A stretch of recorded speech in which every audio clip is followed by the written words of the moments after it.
The applause had already started when I understood what Ursula had done, which is a strange sequence to live through, hearing a room approve of a lie before you have finished decoding it. We were in the long conference room on the third floor of Meridian Precision Components, the one with the frosted glass and the smell of the burnt coffee that nobody ever cleaned out of the machine. Ursula Vane stood at the head of the table in her charcoal blazer, holding up the printed abstract with my process on it. And she said warmly to the two men from Cormorant Logistics, "The tolerancing method you're seeing here is really my baby. I've been refining it for the better part of a year." My name was nowhere on the slide.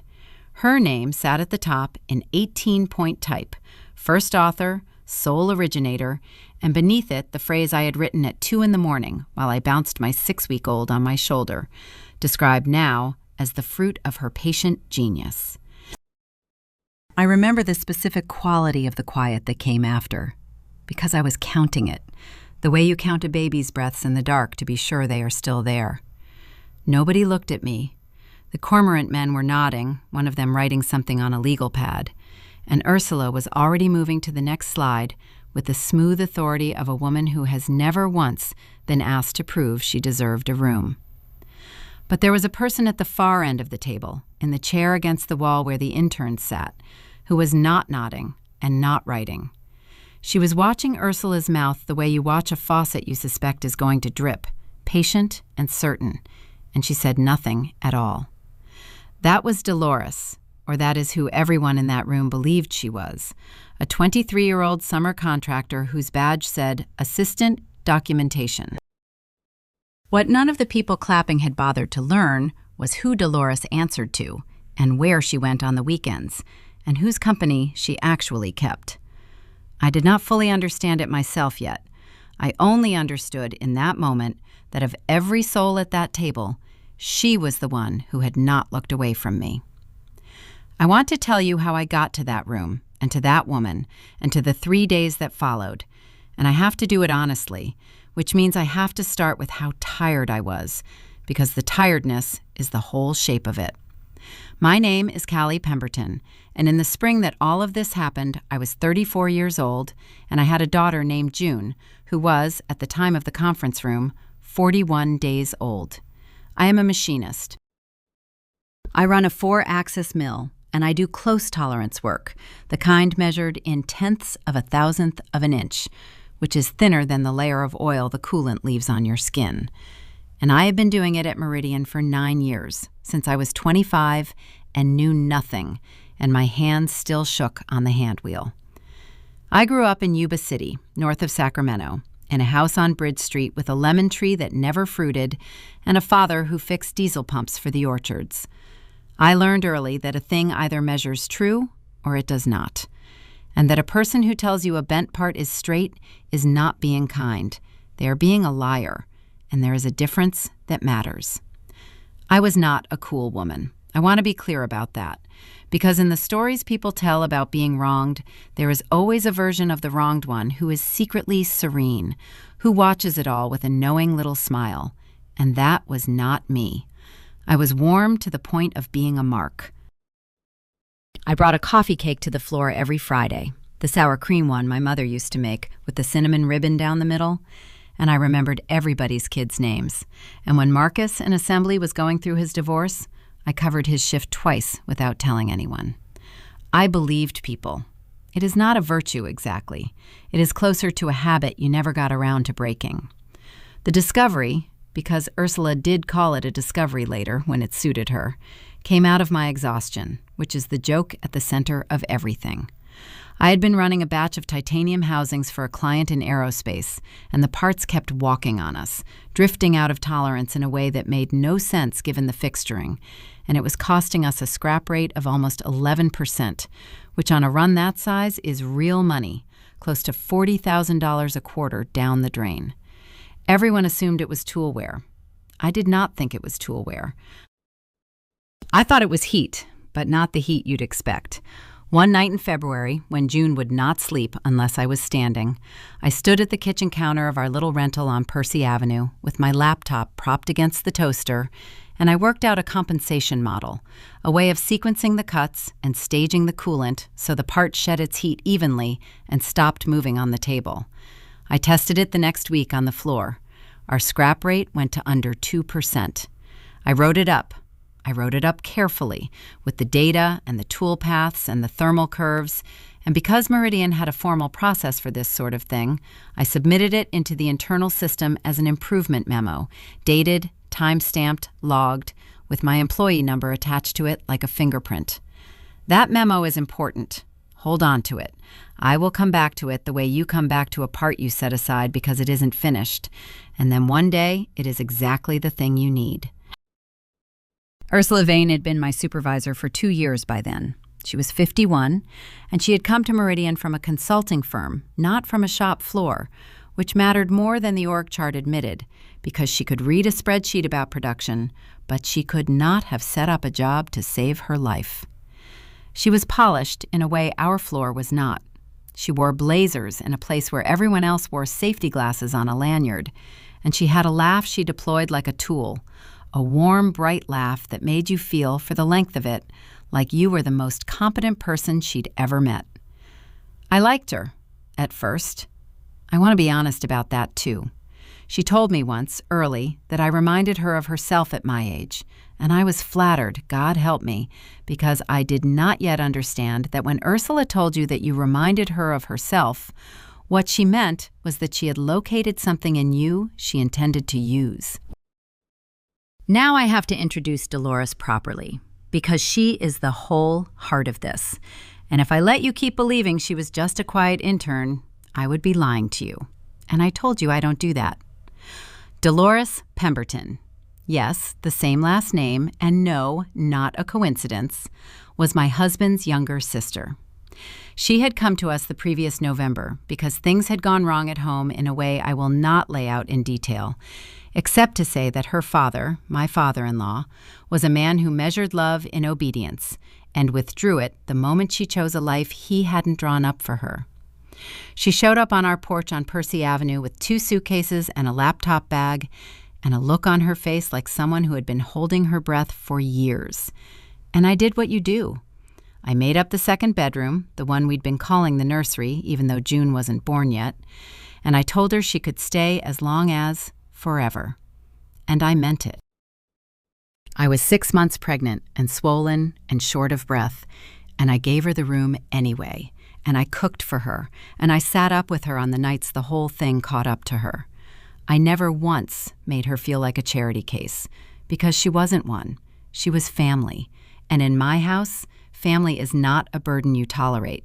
It is the point of having a house at all. What I knew about Dolores, the surface of her, was that she was 23, sharp as a fresh insert, and quiet in the specific way that people who have been talked over their whole lives become quiet.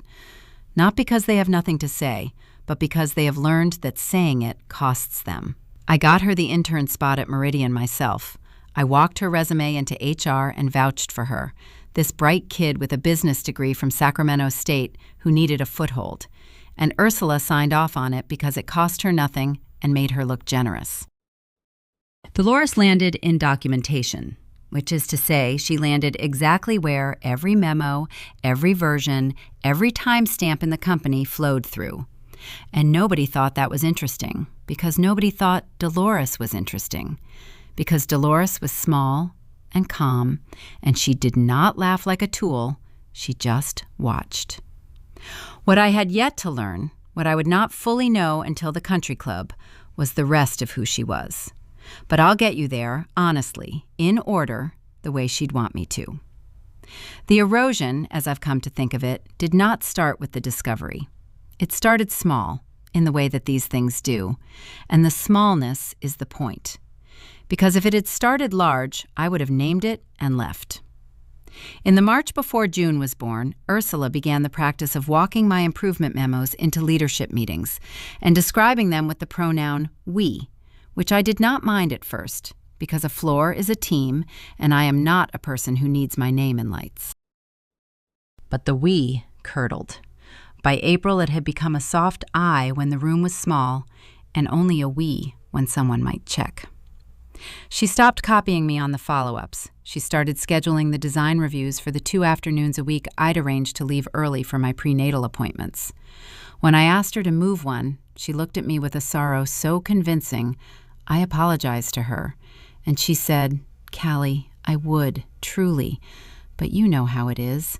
I can't build the whole department around one person's schedule. Even yours." The "even yours" was a blade wrapped in a compliment, and I did not feel the cut until I was in my car. There were 3 or 4 of these, and Dolores saw them all, because Dolores lived in my house, and Dolores worked down the hall. I remember one evening in particular. It was late May. June was maybe 2 weeks from arriving, and I came home so tired I sat down on the kitchen floor because the chairs were too far away. And Dolores came and sat down on the floor next to me, without a word. And after a while she said, "She took the fixturing right up, didn't she? The one you did over the weekend." And I said something loyal and stupid, something like, "It's a team environment, doll. It's fine. The work is what matters." And Dolores looked at me for a long moment with an expression I could not read then and can read perfectly now. And she said, "You keep saying the work matters. Does she know that's a thing you can't be talked out of?" I did not understand the question. I understand it now. She was not asking about me. She was measuring Ursula, the way I measure a part, looking for the place where the material would fail under load. I have to tell you about the coffee cake, because it is the smallest thing, and it is the thing that tells you everything. Every Friday, I brought that sour cream coffee cake. One Friday in June, after I was back from leave, I took only 4 weeks, which I regret, but we needed the money, and the FMLA doesn't pay the rent on Percy Avenue. Ursula took the last piece off the tray in the break room and said, to a cluster of new hires, "Callie's famous coffee cake. I taught her this recipe, actually, years ago." She had not. It was my mother's. My mother had been dead for 6 years, and that cake was one of maybe 4 things of hers I still had.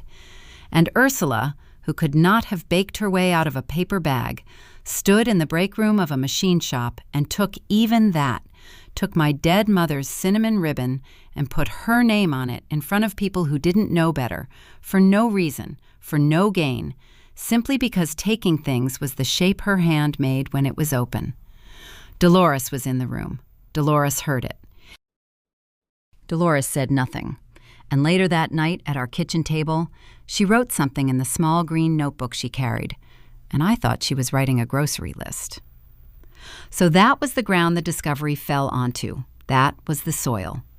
By late summer, the titanium compensation method, my method, the one I'd worked out standing up at midnight with a newborn on my shoulder, had become the most valuable thing Meridian owned that year. The scrap savings alone, extrapolated across the aerospace contracts, was going to run past $300,000 annually.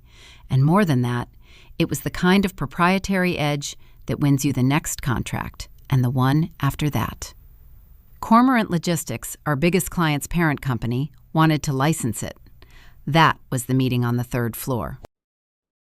That was the room where Ursula stood up in her charcoal blazer and held up the abstract with her name at the top and mine nowhere, and told the Cormorant men that the tolerancing method was her baby, and used exactly that word, baby, in the year I actually had one, which is a coincidence I have never been able to make peace with.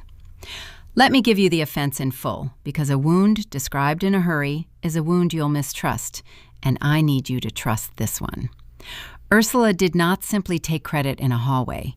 She built a structure. Over the 6 weeks between my memo and the Cormorant meeting, she authored a formal white paper, a real document with Meridian's letterhead, and she listed herself as the sole principal author and originator of the thermal compensation methodology. She cited none of my data as mine. Where my improvement memo existed in the internal system with my employee number and my February timestamp, she had a subordinate in her confidence, a project manager named Gary Fenn, who owed her his promotion, quietly refile a corrected version of the origination record, backdated to January, attributed to her. She thought this erased me. She did not understand the system as well as she believed, because Ursula understood outcomes and org charts, and she did not understand that a documentation system worth anything does not overwrite history. It versions it. It keeps every draft the way a machine keeps every log, and that the person who administered that versioning, quietly, in the corner, at the intern's desk, was my sister-in-law, Dolores. In the meeting, she looked right at me when she said the tolerancing method was her baby. She held my eyes for exactly as long as it took to be sure I understood that she knew I knew, and that she had calculated I would do nothing. Because I was warm, and warm people bring coffee cake and cover Marcus's shifts and don't make scenes in front of clients. And because I was tired, so tired, running on maybe 4 hours of broken sleep, with cracked skin on my knuckles from the wash and a letdown happening under my blouse at the worst possible moment. She had done the arithmetic on my exhaustion and concluded it added up to silence. She was right about the silence. She was wrong about what the silence meant. Because here is what I did, and here is the part I am proudest of, and it is not dramatic. I went home. I picked June up from the sitter, Mrs. Okafor 2 doors down, who charged me half what she should have and slipped extra diapers into the bag, and I fed my daughter and I put her down, and then I sat at the kitchen table where Dolores was already sitting, and I did not plan a war. I want to be exact about this because it is the whole moral spine of the thing. I did not decide to destroy Ursula Vane. I decided, sitting at that table with my hands wrapped around a jar of my father's orange blossom honey because we'd run out of clean mugs and I couldn't face the sink, that I would not become a person who lies to win. I had the memo. I had the timestamp. I could have gone to HR the next morning breathing fire, or gone over Ursula's head to the VP, or hired a lawyer and made a scene. Any of those might have worked. And all of them would have made me into someone who fought the way she fought. And I did not want June to have a mother who had learned to fight like Ursula Vane. So I made a smaller decision. I decided I would tell the truth once, cleanly, to the right person at the right time. And then I would let the truth do what truth does, which is sit there being true whether or not anyone is comfortable with it. And I would keep my hands clean and my name my own, and my daughter's mother a person she could be proud of. I said some of this out loud at the table to Dolores. I said, I'm not going to lie my way through this, even if it means she gets it. Some things you don't get back by grabbing. And Dolores looked at me across the honey jar with those calm, measuring eyes, and she said something I have thought about every day since. She said, You don't have to grab anything, Callie. You already did the hard part months ago. You just have to let me handle the timing.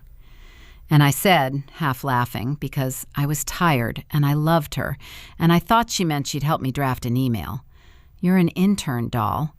And she smiled, the first real smile I'd seen on her since she'd shown up on my porch with her 2 suitcases, and she said, I'm a lot of things. Let me carry this one for you. You carried me. I did not press her. I should have, maybe, but I was so tired, and there is a kind of trust that is also just surrender, and I surrendered. I went to bed. I did not know what I had agreed to. Here is the thing I did not know, the whole thing, laid out plain the way she'd want it, because Dolores hated a mystery kept longer than it needed to be.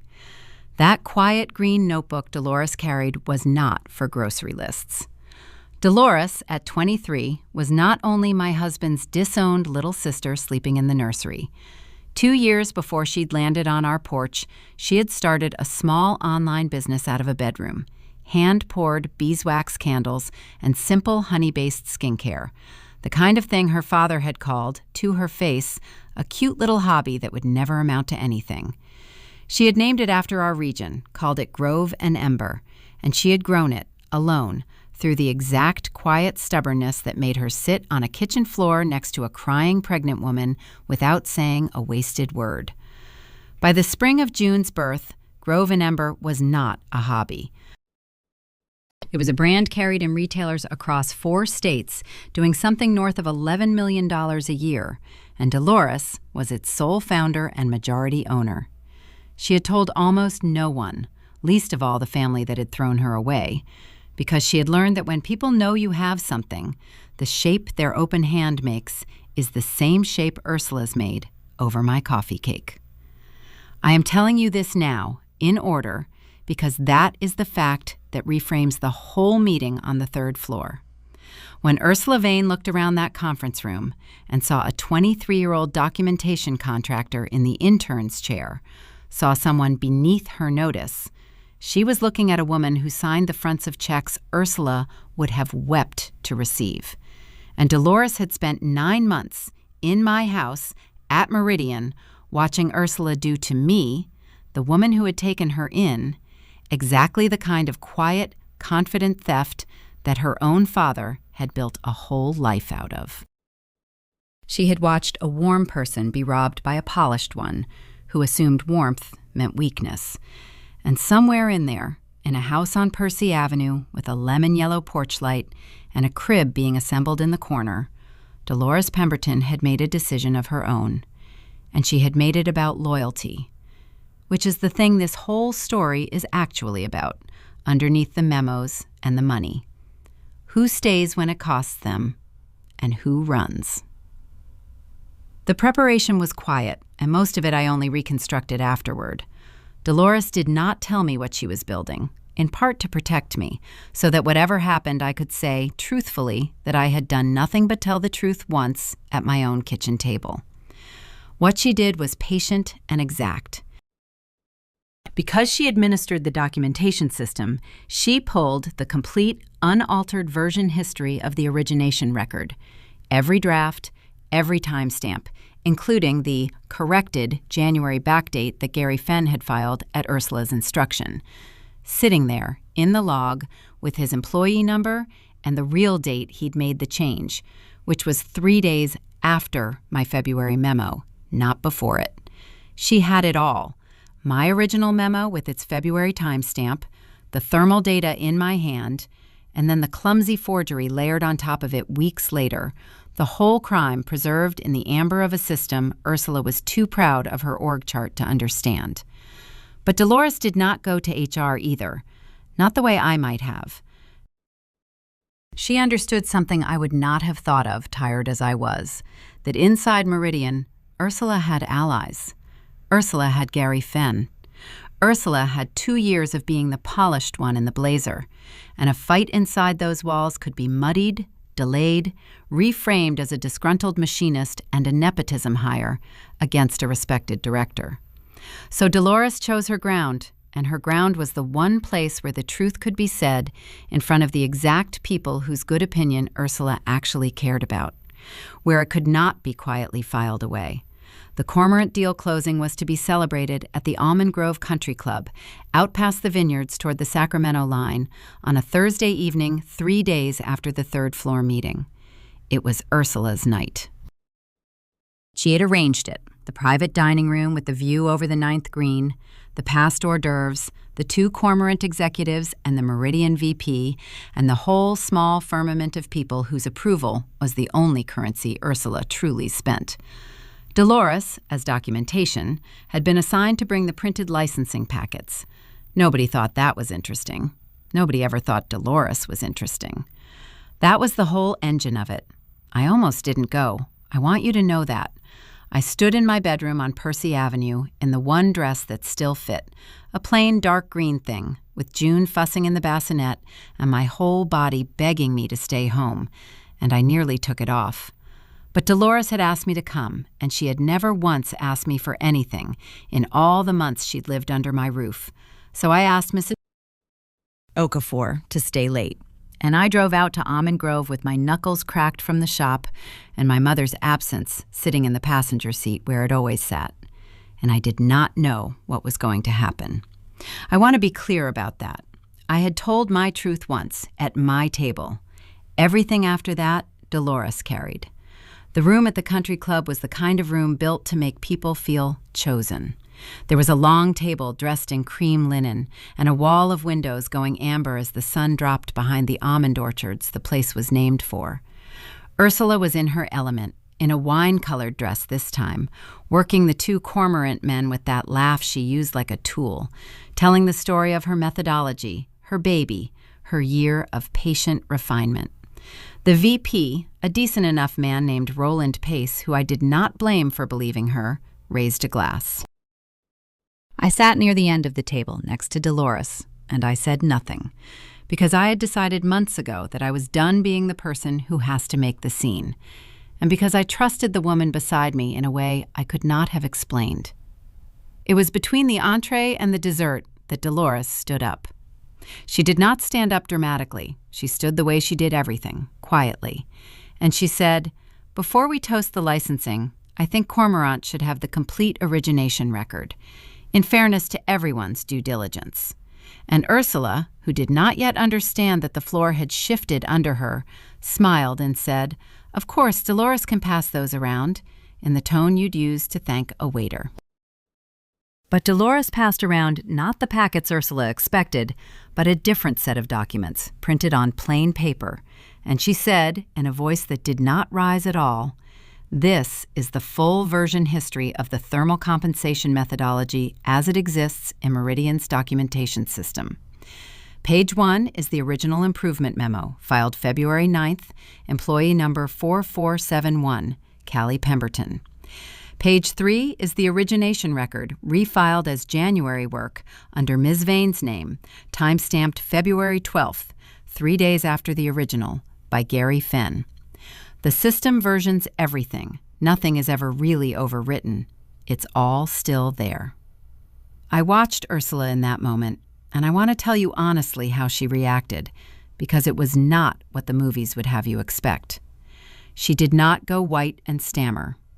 Ursula Vane had never in her life met a wall she couldn't talk through, and she did not stop trying now.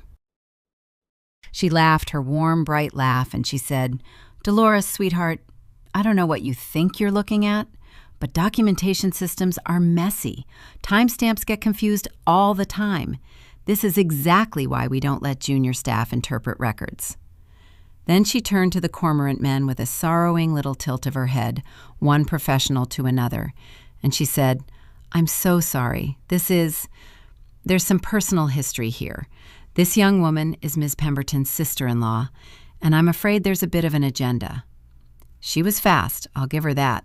She reached instantly for the story where she was the wronged one, the seasoned woman ambushed by two scheming relatives. And I saw one of the cormorant men hesitate, saw the doubt land, because Ursula was polished, and I was a tired machinist in a green dress, and Dolores was 23. But there was a tell. There always is with people like Ursula, some small physical honesty the mask can't cover. And hers was her hands. When Ursula was in control, her hands were still, folded, elegant. When she was losing it, when the calculation underneath went hot, she touched the base of her throat, over and over, a small pressing motion like someone checking a pulse. She was doing it now, pressing at her throat between sentences. And Dolores, who had watched her for 9 months, who missed nothing, saw it too, and did not hurry, and did not raise her voice. Dolores said, "There's no agenda in a timestamp, Ms. Vane. Mr. Fenn's employee number is on the refiling. He's welcome to explain why he backdated it." And Gary Fenn, at the far end of the table, looked at his plate and said nothing, and his silence was louder than anything Ursula had said all night. Then Dolores did the thing that ended it, and she did it gently, which is the part I will carry with me forever. She turned to Roland Pace, the VP, and she said, "I've also filed this same complete record with Meridian's ethics office as of 4 o'clock today, and I've published the memo, the original, Callie's original, with its February timestamp in the shared engineering archive where every licensee has read access under the Cormorant Agreement. It's not hidden anymore. It's just true. I wanted it to be true in the open, in front of the people it mattered to, instead of quietly in a system somebody thought they could edit." That was the reckoning. 3 days after the third-floor meeting, in a private dining room at the Almond Grove Country Club, with the ninth green going gold outside the windows, Ursula Vane was undone, and I never had to lift a finger, and neither, in the end, did I have to say a word. The last person she'd thought to fear, the quiet contractor she'd have struggled to name a week earlier, had simply set the truth down on the cream linen tablecloth and let everyone read it. And then Ursula begged. Not the way you'd imagine, not on her knees, because self-pity in a woman like Ursula does not look like collapse. It looks like a reframing so total she almost believes it herself. She turned to the room and her eyes filled. Real tears, I don't doubt they were real. She said that she had given her whole life to this industry, that she was a woman of 51 in a field that discarded women of 51, that she had had to fight for every inch while people like me got handed sympathy for being tired young mothers.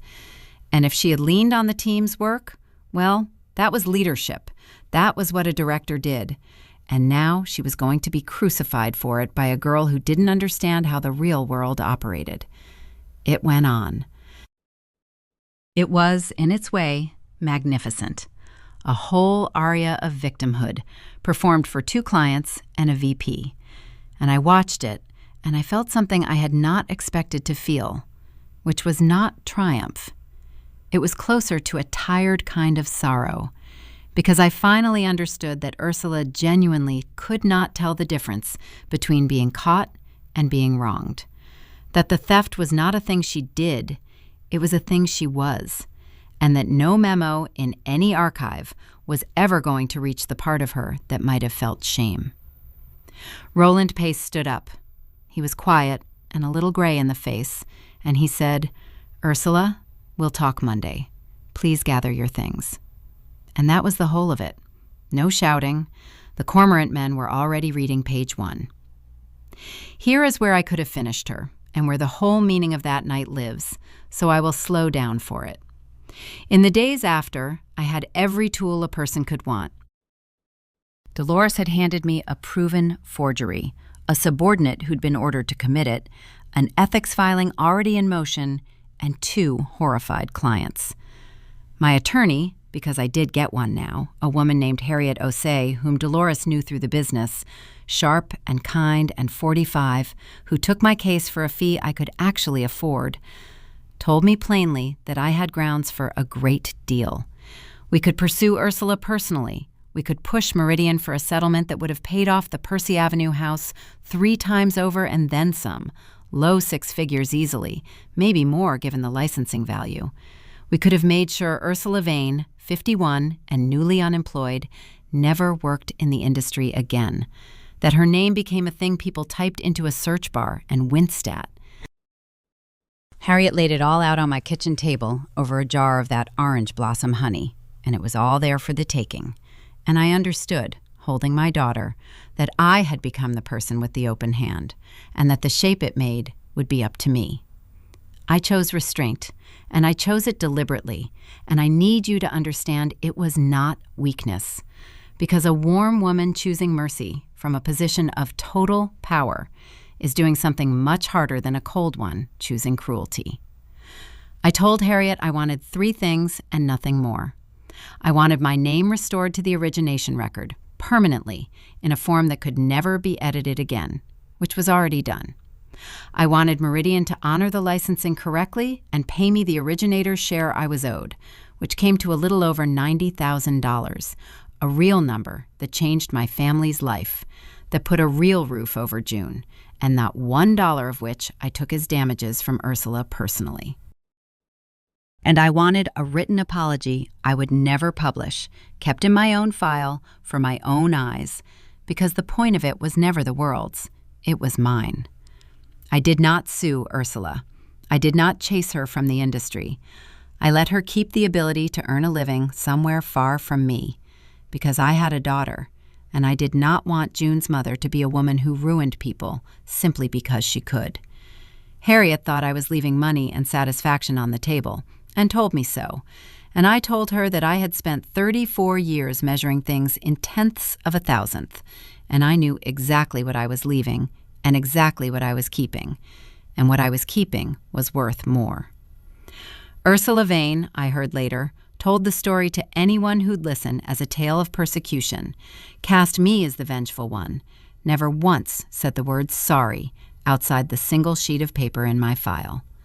Let her. Mercy given to someone who cannot receive it is not wasted. It just changes who you are, and I would rather be the woman who could have destroyed her and didn't than the woman who won the way Ursula would have won. The part of that night I keep, the part I take out and turn over, is not Ursula's face and not the documents on the linen. It is the drive home.